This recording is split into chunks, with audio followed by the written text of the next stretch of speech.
Welcome to my channel కౌస్తుభం.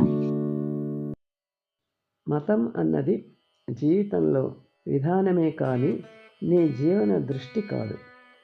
దృఢ విశ్వాసం గొప్ప పనులకు తల్లి లాంటిది. మానవుడు పెద్ద పొరపాట్లు చేసి అనుభవం వల్ల ఎలాంటి లాభాన్ని పొందని వ్యక్తి ఓడిపోయిన వ్యక్తి అవుతాడు. అనంతమైన మనసు సాగరం లాంటిది. అక్కడ అలలు, ఇక్కడ ఊహలు అంతే.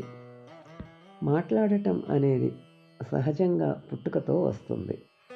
మౌనంగా ఉండటం అనేది జ్ఞానంతోనే సాధ్యపడుతుంది సుమా.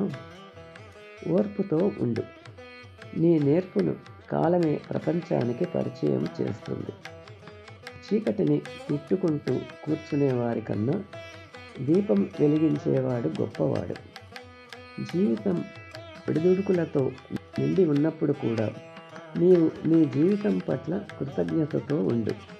సంతోషం అనేది నీవు కోరుకున్నది నీకు దక్కటం కాదు, నీకు ఉన్నదాని పట్ల నీవు సంతోషంగా ఉండటం. నేటి సమాజంలో మోసం చేసేవాడికి తప్పు కాదు, మోసపోయేవాడిదే తప్పు. మనిషికి తన జీవితం యొక్క గొప్పతనం అవసాన దశలో తెలుస్తుంది.